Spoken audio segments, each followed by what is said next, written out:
Welcome to Influential Entrepreneurs, bringing you interviews with elite business leaders and experts, sharing tips and strategies for elevating your business to the next level. Here's your host, Mike Saunders. Hello and welcome to this episode of Influential Entrepreneurs. This is Mike Saunders, the Authority Positioning Coach. Today we have with us Kerry Morris, who's the founder of HonorShield. Kerry, welcome to the program. Hey, Mike, good to be here. You know, I'm looking forward to talking with you because anything with the word honor is exceptional. I'm looking forward to what you do with that. But before we dive into how you serve your clients, tell us your story. What's your background and how did you get into the financial services industry? Yeah, well, that's a long one, right? But we got to make it Right. really short for this purpose. But yeah, I've been serving clients with financial strategies for 25 years. I was insurance only from 1997 up to 2008. And then a partner at the time and I saw that we really wanted to be able to serve clients in a more comprehensive way. So I got my securities license and then passed the certified financial planner exam, became a CFP in 2009, and then began to build comprehensive plans, helping people transition from accumulation to distribution. And what's interesting is I had an experience during those years that very, very few financial advisors ever actually have. And that's that I had started in 2007 volunteering to meet with wartime veterans from like assisted livings, home healthcare companies, helping these families understand how to access these little known benefits that were out there. And what that grew into was really over 700 families being referred into the office. And we had to teach our referral sources that we wouldn't call anybody because we didn't want to be seen as chasing older people. Yeah. And so the folks would call the office, get on the calendar, fill out our intake sheet, and then I would sit down with them. And that's what was very unique, is having a front row seat with all those hundreds of families who were actually at that point of having to pay for care now at that point. And, seeing what happened, not only financially, of course, there's a big financial drain, and we're going to talk about that today, but seeing what happened to them relationally, emotionally, the different generations and that interaction. And so as an investment advisor and a planner, as I took that into increasing our work after that with more of the transition into retirement work, then it just became a mandate that every client must know about these risks that we're going to discuss today and how to go about it. And that's where I developed an allocation methodology called longevity care allocation planning, and just a systematized way to approach it. I think before we dive into that, there's something huge that I want to just spotlight, because what you're doing is not just selling widgets. If you need X, here it is next. You are working with people and making a difference in their lives, and really generationally, because when your clients are receiving this benefit, their children, their spouse, their extended family are feeling that benefit because it's relieving financial worry and doubt in their mind. And I think that is such a spectacular thing because, we talk about some financial that we've got to do that too. But boy, it's almost like, emotional insurance, so to speak. Oh, incredibly. It's a multi-generational issue. There's 53 million caregivers in the US today out there on the front lines every day, helping care for their family members and friends. And if you take out the special needs kids out of that number, you're still up into the 40 million that's really just senior related. And so these families are paying the price. I call it suffering in silence a lot of times. And it's often because nobody brought it up to them. I can't tell you how many people have read my book and said, why did nobody ever tell me this? And so it's a huge neglected area, Mike, from the financial services industry all the way across the board, even to consumers just wanting to live in denial as well. And is it in fact something that many people don't even know exists, kind of like a tax deduction for your business that people don't realize, but once you find it out, it's a great benefit? Is it that kind of a thing where you're kind of enlightening people to say, you're in this situation, here's this thing, this benefit that you can take advantage of, and they're saying, wow, my eyes have been opened, why haven't I heard of that before? That's very insightful of you to ask that question, Mike, because That's exactly what it is. And that's why we started HonorShield, is because we're like, we got to get the word out. Like, Yeah. because what I saw happen in our industry, in the financial industry, is really what people came to think of as protection against the high cost of aging and care costs later was really just one little slice. And that was called traditional long-term care insurance. And although it has a place and it can be very good at times, what I saw was, as an investment advisor and a planner, I wanted a win-win for a client. So then I saw that there's all these different options and solutions out there that don't have the trappings of use it or lose it, feeling like the money's wasted if I never need care, and that kind of thing. But so it's a lot easier to get done than people think about, to have some protection in that area, feel good about it, and not feel like you're just betting against yourself. So the thing is that people work their whole lives building their nest egg.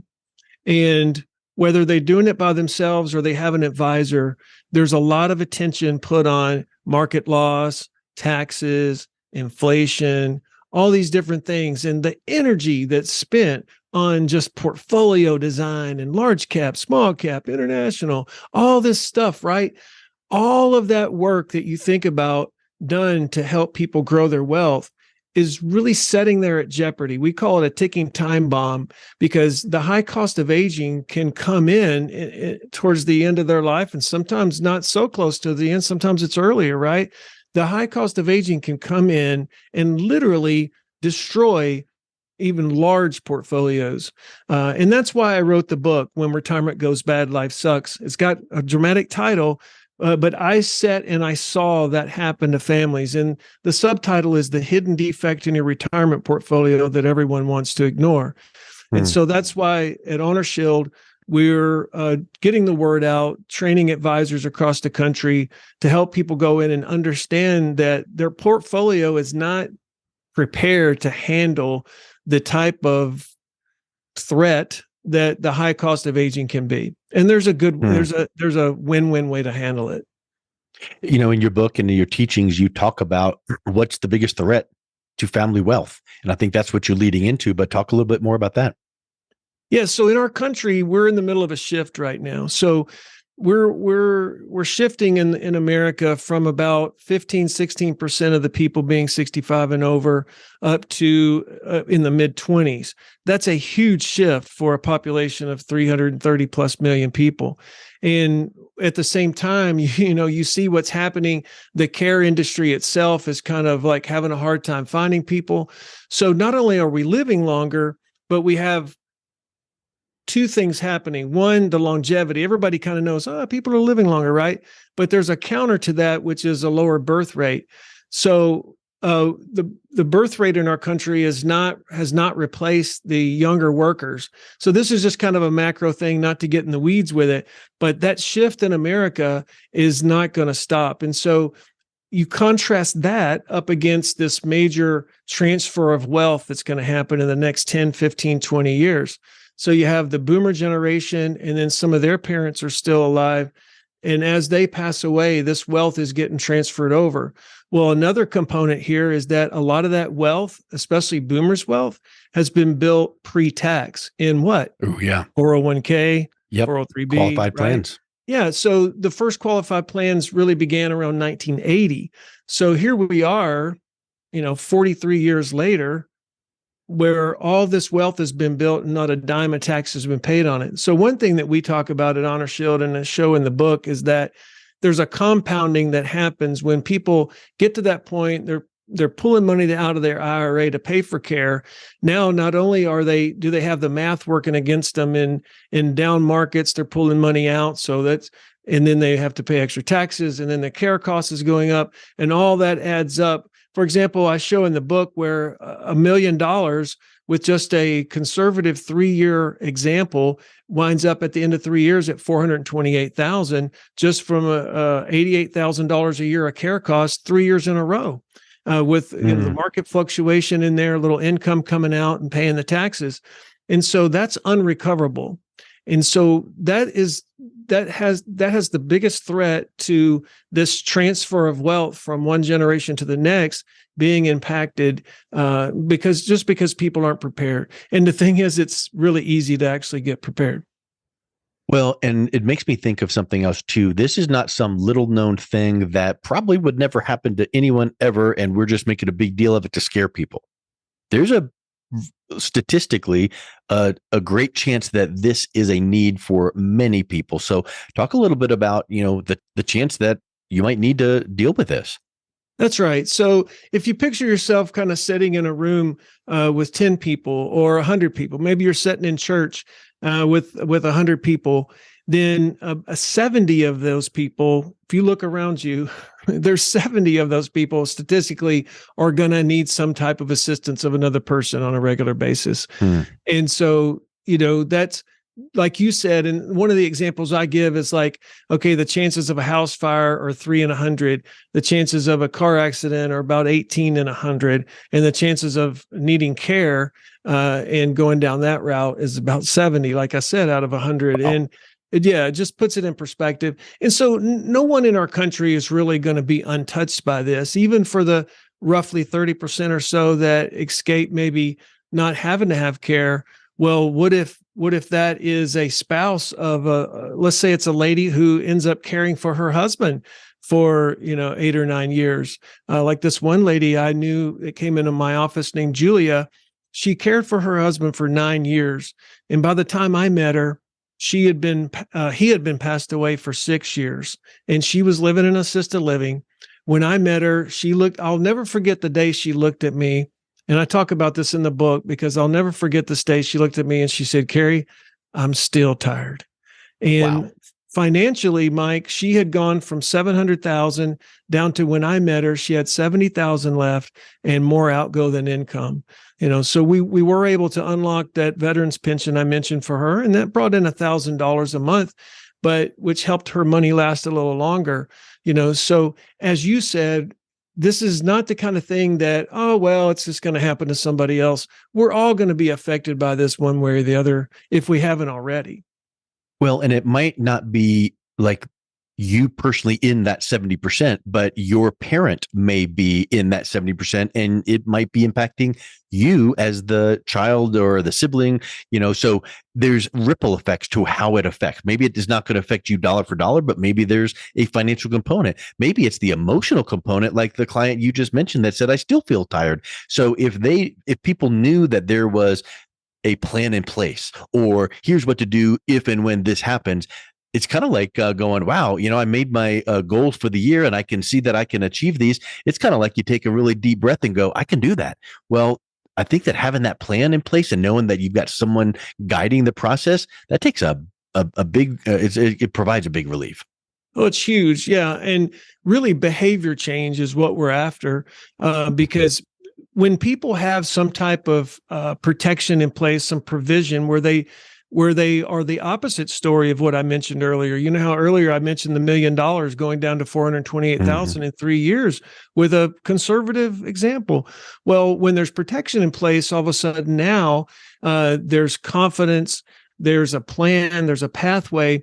And when that happens, people make better decisions. That's what I mean by behavior change. Like I watched it over and over happen with all these families, even unlocking the thousands and what ended up overall millions of dollars that we were able to help unlock for wartime veterans and their widows and their families. I saw the stress go down. I saw the decision-making improve, being able to advocate for care, because what you do is you always put the quality of life of the older person in the center position.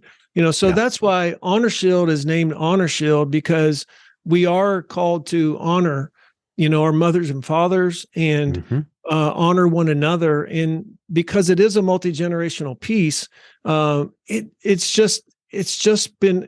kind of been cast aside. This whole area of planning, all of the available things out there that we work with and help inform people of and expose them to, it's just been pushed to the side. And so, because, to your point, a loving husband or wife or son or daughter, or grandchild, or even sometimes neighbors, they're gonna act out of love. They want to take care of the person they love, and they're going to do that at their own expense. So we always say that the high cost of aging, it demands resources be spent one way or the other. So obviously people think of money as resources, but what they don't think of is humans are resources too. So that human component, that's why we lose 30% of the spousal caregivers before the people they're even caring for. And so the ladies in our country are taking an undue share of this. And I think that's pretty obvious. People may not stop and think about it, but I think people understand that most of the time it's the daughters who are looked to. It's the wives who are looked to. Not that there's not a lot of men laying down their lives as well. So my point is that people who love their family, they love their friends, they're gonna sacrifice what they have to sacrifice to get it done. That care need is going to demand those resources be spent one way or the other. What we're trying to say is, hey, guess what? We can raise the quality of life of everybody involved by just simply thinking about this ahead of time and doing some planning. And having that positive ripple effect. Absolutely. Absolutely. Now that's why I have a chapter in the book that talks about being a care manager, instead of a caregiver. So it's about mixing and matching that. We can still take care of our loved one. But then being that care manager, I like that play on words or that twist, because a caregiver is that action word. I've got to give this care. A care manager might mean that I'm not actually doing it all, but I know who needs to do it, and I know the plan, and I'm making sure that it's getting done. That's a whole lot less stress than the one caregiving and having to roll up their sleeves and get her done. Absolutely. So it's just really multifaceted. And, the other book that we have is called Financial Survival for Families in the Grip of Dementia. And it's more of a toolkit book, I call it. It's packed full of strategies and solutions and ways to go about it. When Retirement Goes Bad is built out of around 4 stories, and with these wisdom chapters in between. So between the two, it helps us understand the issue, understand the problem, and then have some direction to go about it. That 70% number is staggering, but it is that pretty ringing broad. In your ear? It really is. It's like, let's get back to that thing, because it's broad, but who is this threat affecting the most?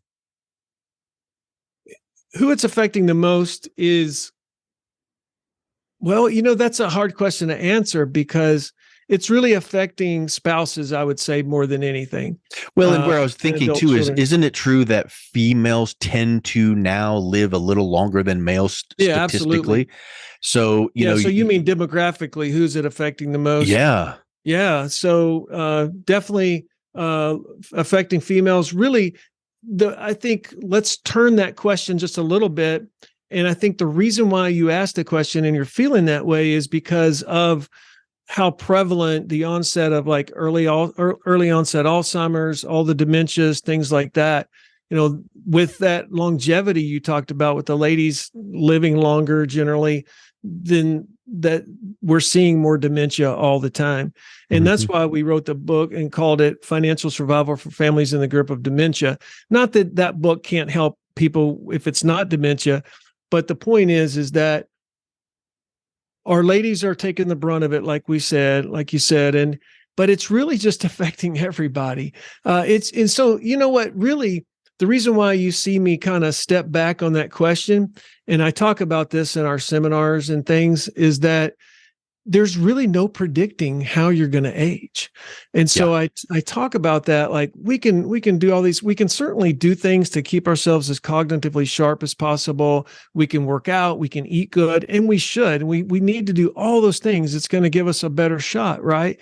But there's no way to predict if someone's going to have dementia and have a loss of function because of that, or a stroke.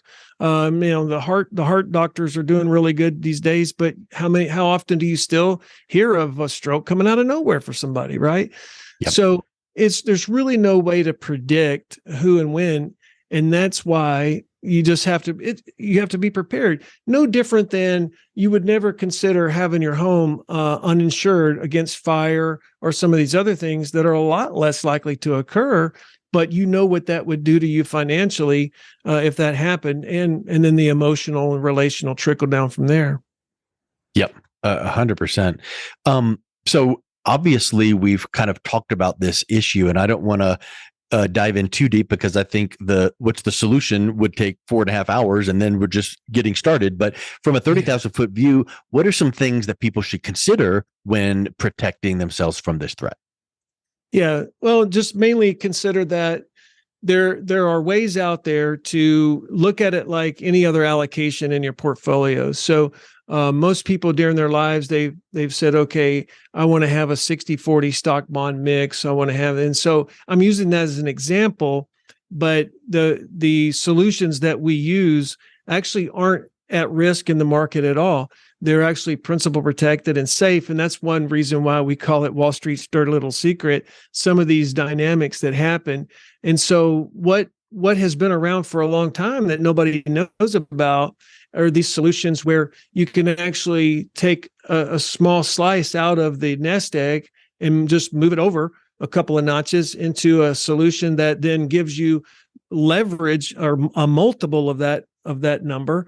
I always think of like the CD, like the fella says to his wife, now, Martha, we're going to set this over here at the bank and that's going to take care of us when we're older, Well, the point is that those dollars are going to sit somewhere. So why not have them set in an account that can give them 2 or 3 or sometimes 4 times a multiple of that if they need care, but yet be able to pass some money on to the heirs if that person makes it through and never needs care. Like my 97-year-old grandmother, she passed away. She was working in her greenhouse the day before she passed away, didn't feel good that night. And we said goodbye to her the next morning, and so she was one of those that made it through. Well, how comforting it is to know that if she had one of these solutions in place, that it would have, her money wouldn't have been wasted. And it's just a smart way to go about it. So that's a huge point that you bring up. And let's pause there for 2 seconds because I want to hear your next point. But there are too many things out there that we pay on a monthly basis, and it's a cost. It's not an investment. Right. And that cost might not ever, let's think of it like this. How many times have we bought a stove, dishwasher, or refrigerator, bought the protection plan? That's a cost. And then the thing didn't break. So we never used it. Right. Well, you're saying that there are some ways, and again, we don't want to get into them now, but just to kind of put a cap on this concept that there are some ways that money can sit there and work for you in a couple different angles at the same time and providing the protection while also providing benefit now. And I think that's an exciting concept. 100%. And, people just don't know about it because our industry is just kind of like, this is a topic that seems like the financial industry doesn't really want to talk about or address either. So taxation is the other point that people really don't realize, that there's government tax incentives out there. There's laws that have been passed to be able to take that block of money. And you remember when I talked about it, maybe 2 or 3, 4, a multiple of your dollars being there for care. Well, how nice is it that all of that 2 or 3 or 4 time multiple could be all tax free, So there's the tax piece. And last but not least, it's a matter of people want to stay at home. People want to stay in their home. It's how they age. So what we really want to do is keep them having control as long as possible. Nobody likes to not have control. And that's really at the end of the day, what we're trying to give families is the power of choice and the power of control. That's, like I said, that decision-making, being able to age where I want to age. It's very important. Control, freedom, flexibility. Yeah. I think that's, when you think about financial freedom, sometimes it's not having a gazillion dollars, but sometimes it's just the freedom and flexibility that I have to do what I want when I want because I put some protections in place. That's right.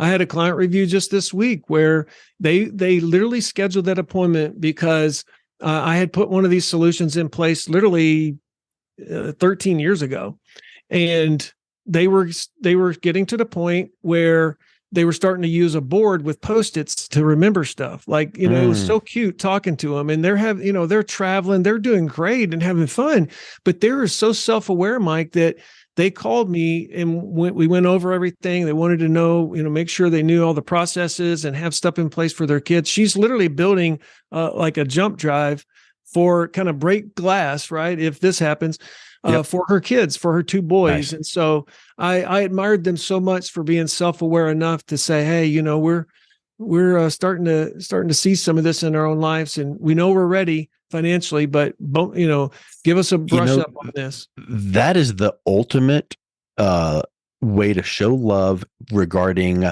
legacy planning, which is number one. That's right. Handling it for your own self. Like the lady you just mentioned, her and her husband came to you. They're getting their affairs in order for their own self. But now we're not going to just hope that the kids rustle through this and find that. And you're creating a little jump drive and going, if and when this happens, here's what to do. And here it is, like step 1, step 2, here's our accounts, here's this. And all of a sudden it's like, that is showing love, because how many horror stories have we heard from other people out there every single day that now it's like, man alive, mom and dad passed away and we don't even know where, we can't get into this and we don't know what they've got. And here's this bill.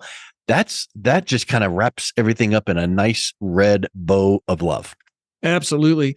Those legal docs it's just another area that if left undone, then it can unravel a lot of things that unintended outcomes.